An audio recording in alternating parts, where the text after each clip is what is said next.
So a future is a contract.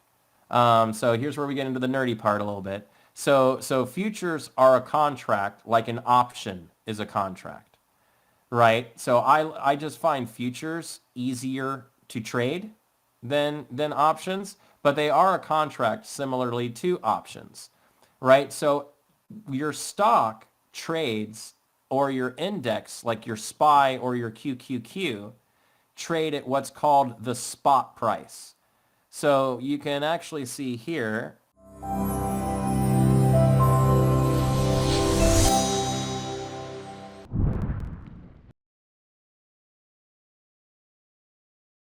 So you can actually see here on MES, right, that the SPY right now is trading at, was last trading at 677.18. Now it's after hours, so the SPY is frozen, right? But the MES and the ES are still moving. Right now, notice how they're at 6,800. Right when the SPY closed, the ES and the SPY were both at 67.77. Right, this was at 67.7718. This would have been at the ES would have been at 67.7180. So you can see here, and we're going to talk more about the notional value in these things, but you can see how QQQ, how they get their value. They get it from a multiple of whatever our index is trading at, right? So Dow Jones Industrial is at 67 or 47, 477.70, right? So our MYM, right, is trading at a well, that one's actually trading a bit off because it's been moving after, 47, 477.70. You can see here we're trading at 478.62, right? We're trading a little higher, right, because we're after hours, right? So the futures are moving, right? Woof, boy, are they. The futures are moving. Look, we're going up to R3 right now. The futures are moving while the industrials are, are selling off like hotcakes right now, right? So that's pretty fun. So you can, but this is a really important method, right, for being able to tell basically where our price is coming from. So when I talk about the spot price is the price of the underlying or the index, okay? So our future, right? Right? After that, we have an options price. Now, options are contracts, right? And they're contracts that have the right but not the obligation to buy or sell an asset until it has reached a set price on or before a set date, right? And this will include any premium or decay.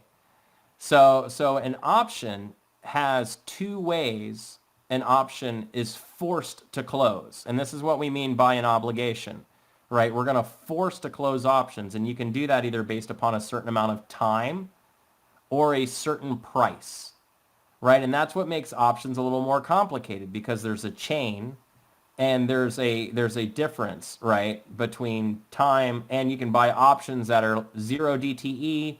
You can buy options that are like 30 days till expiration, right? So, and there's more and more decay depending on which kind of option you have. So it's quite complicated. Now, options offer you one of the lowest barriers to entry of any financial asset. It's very easy to get into options for a very little amount, but they also can do a lot of damage very quickly, right? And I think they have the hardest barrier to entry when it comes to mental ability. I think actually like understanding what to do, knowing how to do it, and using them, I just think is insanely difficult. Especially if you're not really planning on being a day-to-day super active trader where you're going to be sitting at a desk all day doing the thing. It's just, for me, it's too much.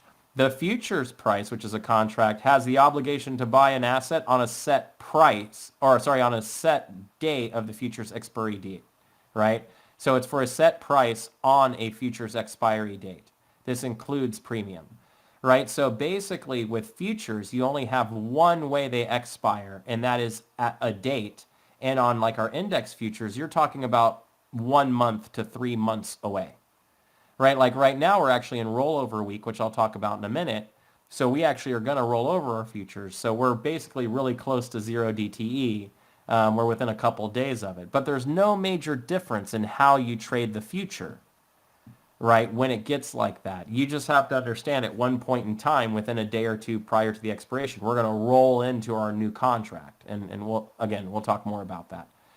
So our spot price and our futures price, one of the things you need to understand, and this happens with options as well, is we are paying a premium. So when we're 3 months out, our futures cost here is going to be a little bit higher than our cost here, right? There's actually a premium that's here, right? So since we're getting really close to expiration, our cost and our premium are very near each other, right? So, but if you go out a little wise, our futures price will actually be a couple 100 points higher, because over time, what's going to happen is as we get closer to the expiry, right, our spot price and our futures price will come together right at the time of expiry, and then we will settle. Now, our futures, since they are cash settled instruments, not all futures are cash settled, right? But our index futures are. If you fail to roll over, they will get sold for you by the computer system. They will become expired. You will get forced to sell if you're holding along, and you will just get cash of whatever the price that it's currently at.